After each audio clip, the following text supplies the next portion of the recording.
Здраво!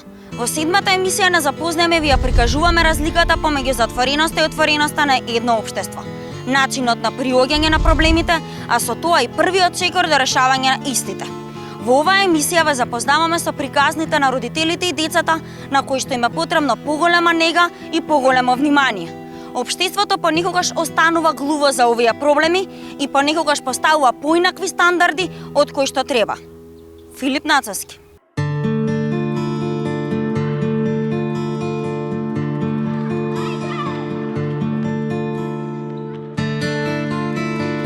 Зарачиња двајца по двајца во иста колона.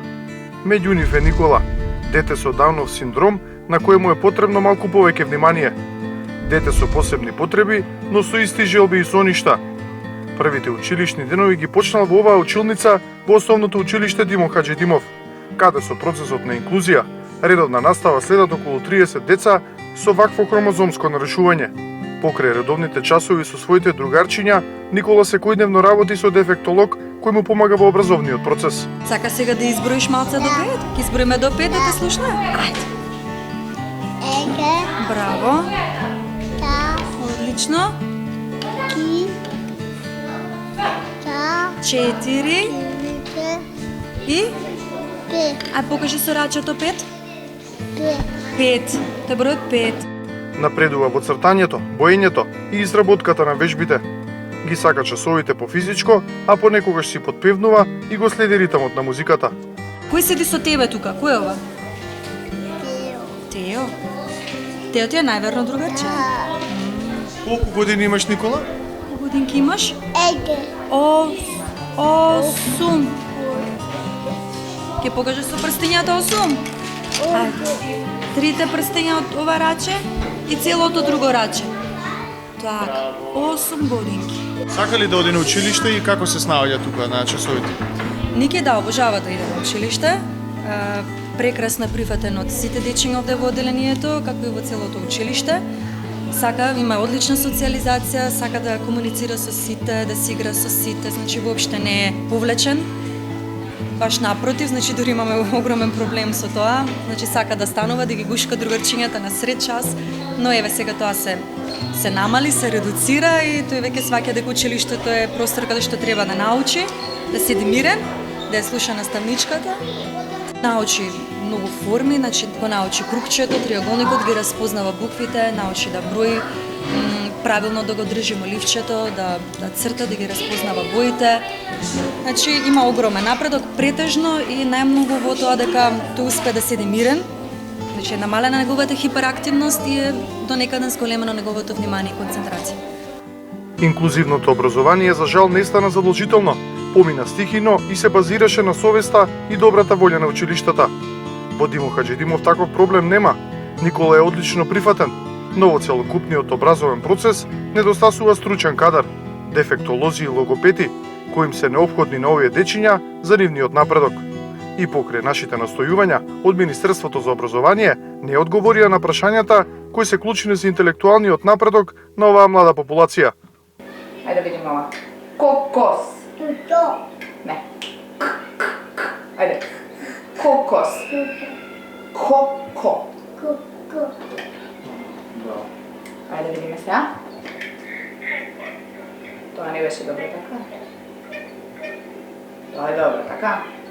Ориз. Тамам за мобите покажи му да сега ќе прегадни се на телевизија. Супер. Слушаш? Добре? Да.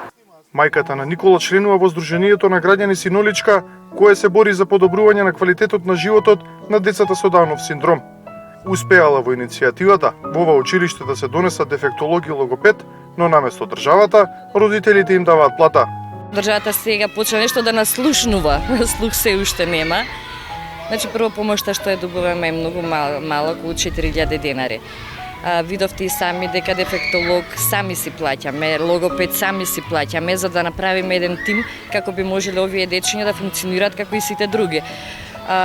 Устари можам да кажам дека државата се уште овие деца ги смета како граѓани од втор ред, затоа што не им овозможува квалитетно школство како образование како на другите деца. Нити како здружение, ниту државата како држава нема статистика за овие деца. Зошто? Не знам.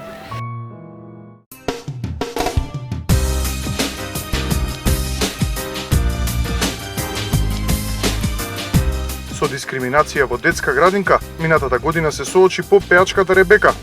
Нејзиниот 5-годишен син беше избркан поради тоа што гризнал детенце за прстот. Јас искрено не ни сакав да излегувам со таа информација во медиумите, меѓутоа јавноста си го направи своето, луѓето. Мојата сестра емотивно изреагира и го остави тоа на Facebook, јас не знаев. Имаше преку 2000 постови, реакции на Facebook, луѓето почна да се јавуваат и на градинката, да им се љутат, јавно да истапуваат. Мислам, навистина се направи една голема работа. На Маркијан не му пишува на лице дека има проблем, да, он не збореше тогаш, меѓутоа Маркијан е убаво дете, се движи нормално, јаде сам. Мислам, едноставно можев да се ќутам и да го однесам во школа, меѓутоа во градинка, затоа што знаеа, значи се работи сепак за предрасуди и луѓе кои што се снобови, не знам како да кажам, со ниска свесност, едноставно затоа што Маркијан е хиперактивен, бунтовен и така натаму, едноставно решија тоа да го направат и да ги уценат градинката дека доколку Маркијан остане таму, нивните деца ќе ги отпишат. Маркијан има туберна склероза, болест која е многу ретка во Македонија. Според светските статистики, се појавува кај 1 од 6000 деца. Ние се соочивме со тоа веднаш многу брзо после раѓањето во 3-тиот месец од возраста на Маркијан. Почнаа, значи, тие напади епилептични грчеви прво во раката и потоа се почесто и почесто. Веднаш отидовме на лекар, се утврди дека има некаков проблем, меѓутоа не беа сигурни дали се работи за туберна склероза, затоа што немале искуство големо претходно. И така да онаа терапија која што тука му е препиша не ги задоволуваше потребите на Маркијан, односно не се смирија нападите. И веднаш отидовме во Италија, во Верона, за наша среќа со помош на нашиот кум кој што живееше таму, па некако брзо стапивме во контакт со еден многу познат доктор Дала Бернандина, кој што е неуролог, инаку специјалист за баш за епилепсија. Благодарение на Ребека и незиниот сопруг, лекот кој го пие Маркијан е достапен во скопските аптеки, а можат да го користат и деца со слична болест. За сега се уште не е ставен на позитивната листа. Во 9-тиот месец повторно почнаа маките наши, почна хронична епилепсија, напади кои што ги имаше понекогаш и по 100 на ден. Значи, ете, влеговме во една страшна борба за живот со Маркијан. Мораше брзо да се реагира, се отиде уште неколку пати во Италија, бевме во Париз и таму правевме испитувања затоа што баравме уште едно мислење, па и во Америка праќавме негови резултати. Во медицината се појавил лек кој гарантира излекување од оваа ретка болест, а според информациите на Ребека, во Македонија приватно го купува едно семејство. Рафиниторот е, мислам, 2000 и нешто евра, а рапамицинот е 1000 евра месечната терапија. Со тоа што зависи нели од килажата, од возраста, кај сите е различно, меѓутоа е доста скап лек. И ова семејство имаат 2-годишно детенце, 2 и нешто има детенцето, они сами го купуваат и детето за прв пат нема напади, е подобро и подобро. Значи, оние туморозни формации кои што ги има по телото почнуваат да се повлекуваат и се многу среќни. Мислам, таткото вика, јас би продал и бубрек, само мојот син да го пие лекот. Така да ние правиме се како здружение да го ставиме на позитивна листа. И Ребека преку Сдружение на граѓани е во постојана борбена мисија за незиниот син, но и за сите други деца кои имаат пречки во развојот. Организира семинари, тренизи и разни хуманитарни акции кои ќе придонесат за подобра иднина на овие млади луѓе. Колку сметате дека државата се грижи за децата? Па искрено некако се движат полека работите. Може, не знам како било порано. Луѓе кои што имаат повозрасни деца или лица со хендикеп и така натаму ми кажуваат дека било уште полошо. Некои велат дека било подобро. Меѓутоа, мислам дека целиот став на државата е дискриминаторски. Затоа што, ете, еден пример ќе дадам. Слушнав дека згрижувачките семејства кои што згрижуваат дете со нетипичен развој, добиваат од државата околу 12.000 денари. Тоа стои. И оние семејства кои што имаат дете родено природно кај нив, добиваат средства од државата 4.000 денари. Тоа е огромна разлика. Хуманитарната агенда го прави човекот уште поголем, а смислата на животот е да си помагаме едни со други. Ова е пораката на Ребека која сега сама се грижи за незиниот син. Мислите и се насочени кон новиот лек, кој се надева дека наскоро ќе биде увезен во Македонија и ќе почне да му го менува животот на Маркијан. Овие две мајки се пример за храброст и упорност. Водат секојдневна и макотрапна борба за своите најмили.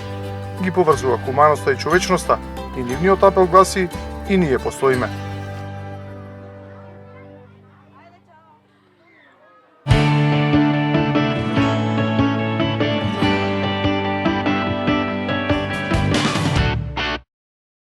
Како Европа им приоѓа на разликите? Дали секогаш се оди кон инклузија или не? Сепак, треба да сватиме дека одиме напред и дека живееме со разликите секојдневно. Тоа одење напред значи решавање самостојно на секој проблем.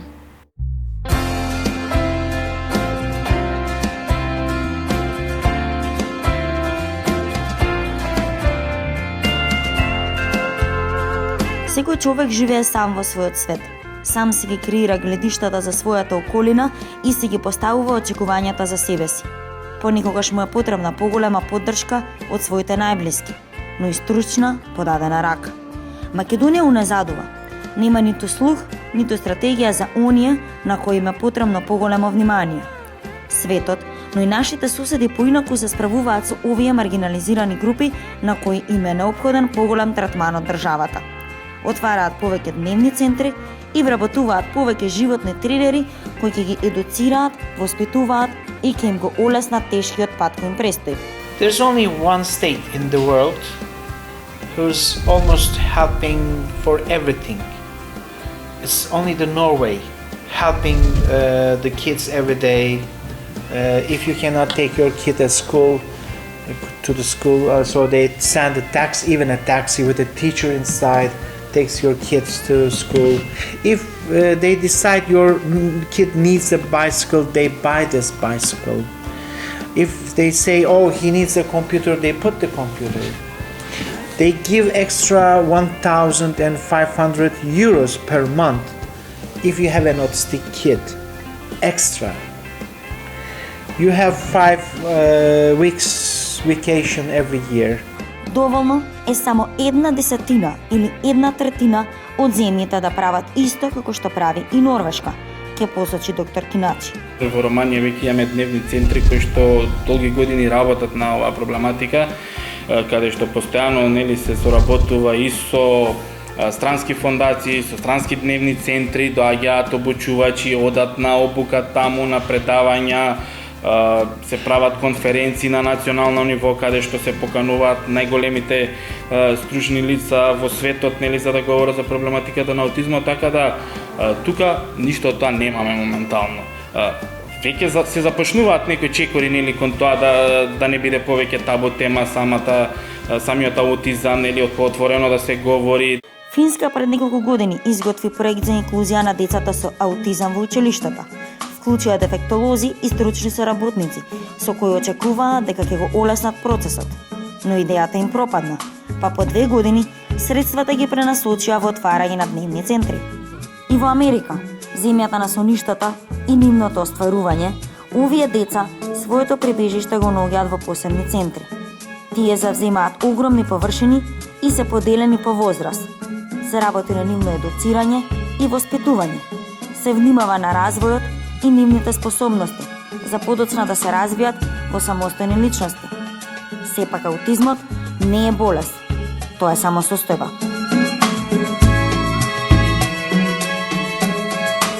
Американците аутизмот го нарекуваат национална опасност по здравјето, затоа што докторите го диагностицираат на 1 од 150 деца. Статистички, 67 случаи секој ден или по 1 на секој 20 минути. Најчесто се појавува кај машката популација, а голем број семејства веруваат дека ова здравствено нарушување е последица на одлуката на претседателот Реган во 1986-та, кога се создало тело кое ќе одлучува кои вакцини ќе се употребуваат, како да е телото експеримент за фармацевските компании. Животните приказни на неколку аутистични деца во САД ја покажуваат надежта и желбата за животот кој не секогаш бил фер спрема нив. Do you understand the difference between right and wrong? No, I don't, but I would like to know more in the future. What don't you understand? I understand right, but I do not understand wrong.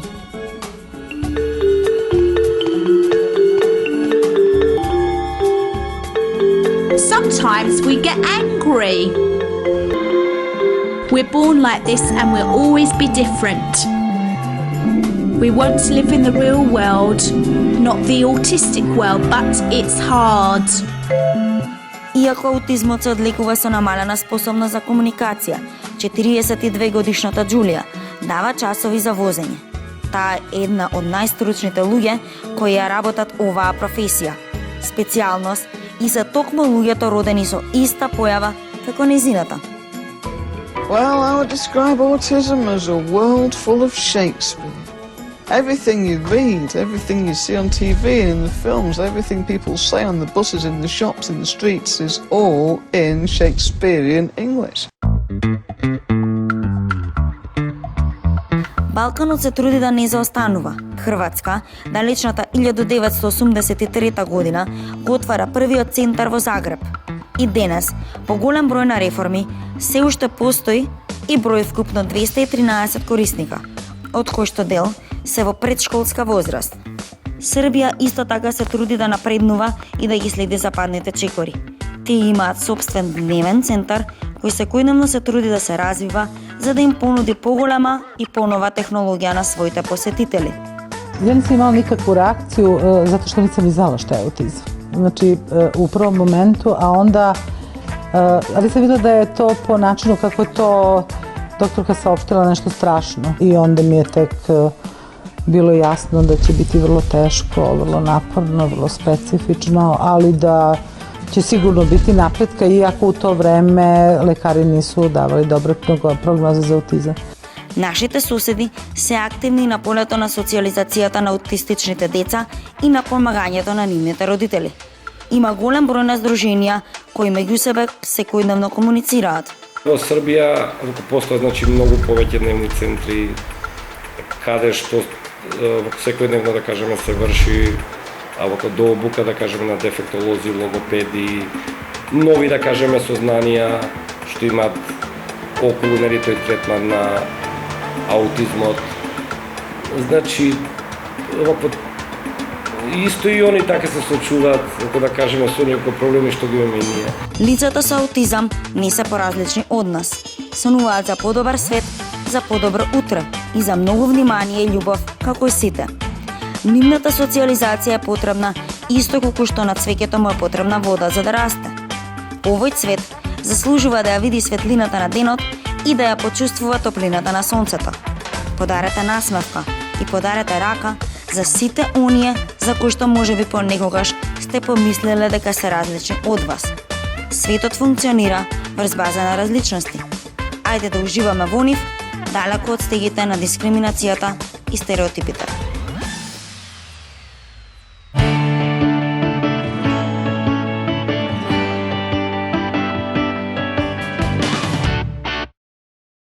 Во спектарот на диагнози на ментални нарушувања, аутизмот завзема посебно место. Аутистичните лица живеат во свој имагинарен свет, кој е често неразбрано до околината. Дел од нив успеваат одлично да се социализираат и да комуницираат со околината. Дел од нив пак засекогаш остануваат затворени во својот свет. Во Република Македонија бројот на аутистични лица е се поголем, но се помалку се зборува за овој проблем кај нас. Hey Ray. Hey Ray, you want to go take a walk? Ray? Ray? Can he hear us when he's like that?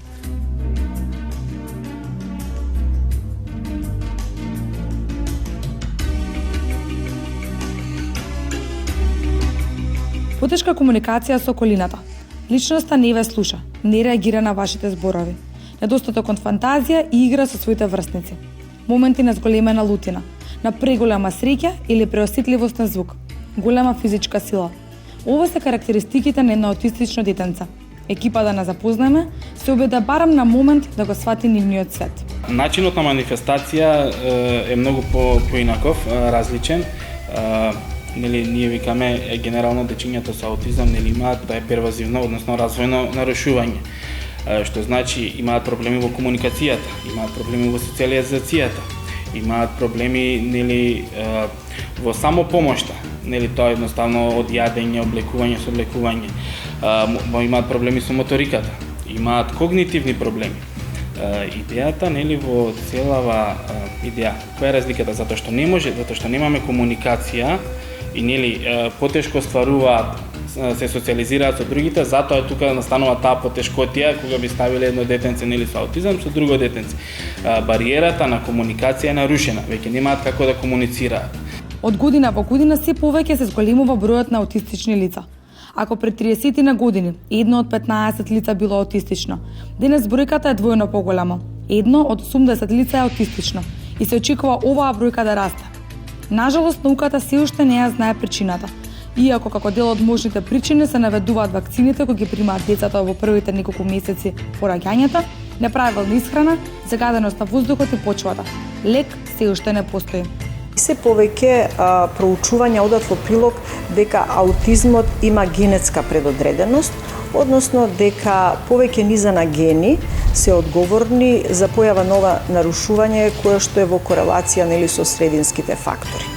Но се надеваме дека во блиска иднина или во наредните години, кога ќе ги знаеме овие причини и многу поефикасно ќе можеме да се справиме со ова нарушување. Доктор Киначи долги години работи со аутистични дечиња. На неговата врата во Скопската болница Систина секојдневно тропаат луѓе од цел Балкан, но и од Европа. When I first met with autism, when my son diagnosed with autism, they told me there's no cure for this. But I was not ready to accept. Nobody wants to hear that. So I started searching, and finally I found the Autism Research Institute in the United States, and I went there, get trained, and get a certification 3 times, and start doing this therapy. And first I saw some results in my kid, especially on last 10 years. They have many recovered kids. So I start learning everything from them, and then I tried to get this kind of therapies to our region. Докторот Киначи секое свое предавање го почнува со зборовите: аутизмот се лечи, победата е возможна. Им влева надеж на многу родители чие дете е аутистично. Им влева надеж дека нивното најмило ќе може да го види светот низ нивните очи. Most of the kids don't have structural problems with MRI because those cells are not dying. They are only sleeping cells. So if you can promote them, you can stimulate them, they can wake up again. It's possible. We have done this many times before. We are making a very wrong diet. They don't need a special diet. All they need is a natural diet. First step has to be stop sugar in their diet. The second step is much more important than sugar. Preservatives, additives, colorings in the food. They are mostly neurotoxic. They put some preservatives inside to protect the product, not to protect your life. Освен здравствената помош, сите експерти се согласни дека образованието е една од најбитните алатки во борбата со аутизмот. Сепак за едно аутистично детенце да посетува настава, потребно му е дефектолог, кој ќе му помага. Иако законски кај нас мора да има вработено дефектолог во секој училиште, тоа не се почитува. Затоа многу аутистични деца не стигнуваат до училишните клупи. Разбрав дека неколку општини имаат на ниво на општина, па ги посетуваат сите тие училишта.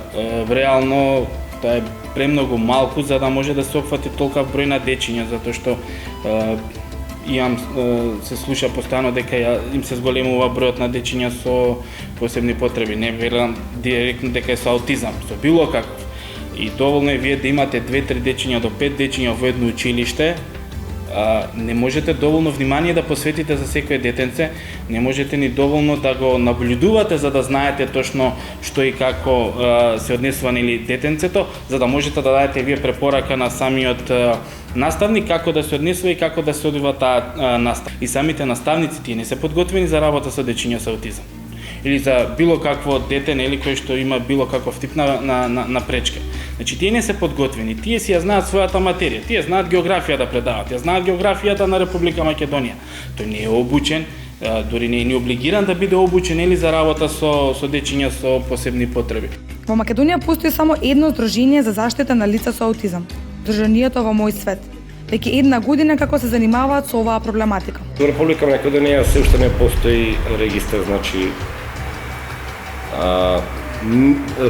по некои да кажеме околу постигнато сознание, мислам дека веќе во Министерството за здравство, значи веќе направена работна група, значи да се отпочне значи со оваков регистар за национален регистар. А исто така тука ние ќе бидеме вклучени бидејќи имаме многу родители. Ќе се бараат податоци од нас.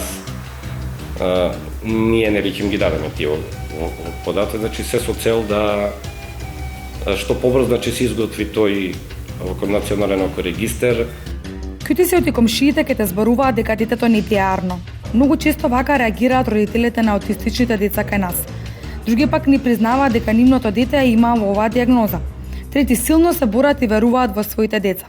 Сепак, ни еден родител, член на Здруженијето Во мој свет, не сакаше јавно да зборува пред камерите, од страв како ќе реагира околината во која живеат.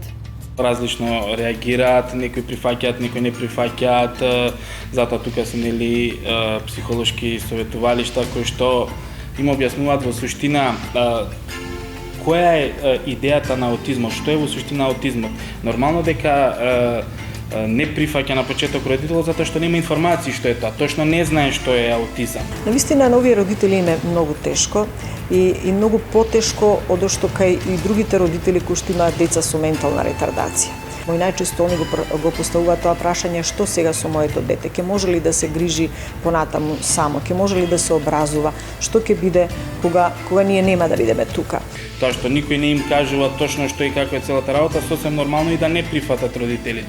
Па затоа секогаш бараат некоја алтернатива или замена, нели да не биде аутизам, а да биде нешто друго, кој што би било слично на аутизам, затоа што се уште аутизмот за жал во Република Македонија е табу тема. Огромен проблем за родителите се и финансиите.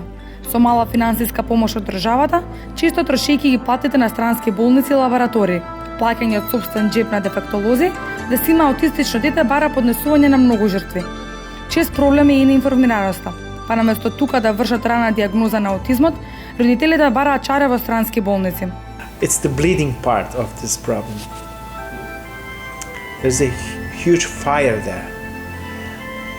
Especially after diagnosis, many families had a big trauma that many of them cannot force it. Mostly, many of these therapies needs more financial support for those families, but they don't have it because of the low salaries in many countries. Аутизмот е скапа работа. Значи самото третирање на, да кажем, аутизмот е скапа работа, не изискува поголеми финански средства. Значи аутистот не може да кажеме да јаде онаа храна што ја јадат сите, нели они се малку подложени на посебен режим на, да кажем, исхрана, на безглутенска, значи на безказинска. Таа храна е многу скапа.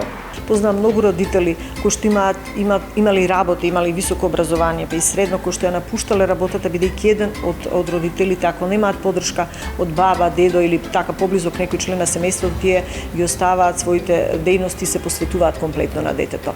Македонија се уште е многу назад во помошта која ја дава на овие лица и нивните семејства. Контактиравме со Министерството за здравство и Министерството за образование за да разговараме зошто е тоа така. За жал, и покрај инсистирањето не добивме никаков одговор од нив. Сепак, мала искра надеж е новиот дневен центар за аутистични деца кој ќе се отвара во септември. Верувам дека со овој тип на активности ќе ги открапи дел од родителите кои што воопшто не сакаат да се вклучат во целиот тој процес, да се вклучат. Заедно со Министерството за здравство очекувам во наредниот период да успееме да реално го постигнеме тој регистар, каде што навистина ќе се заведат сите деца. Аутизмот е дијагноза за која нема лек, но навременото забележување може да ја увлажи болката. Државата мора да отвори повеќе центри, но и да ја зголеми финансиската помош за родителите. Why you are letting them live alone? Please help them. I'm asking this as a doctor and also as a parent.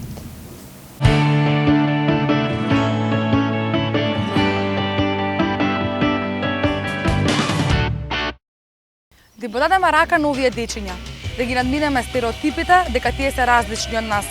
Државата мора да ги отвори своите врати и да им помогне на родителите кои секојдневно водат малкотрпна битка за своите чеда. Се надеваме дека овие приказни никого не оставија равнодушен и дека овие личности повеќе нема да бидат невидливи во нашето општество. До следното видување, збогум!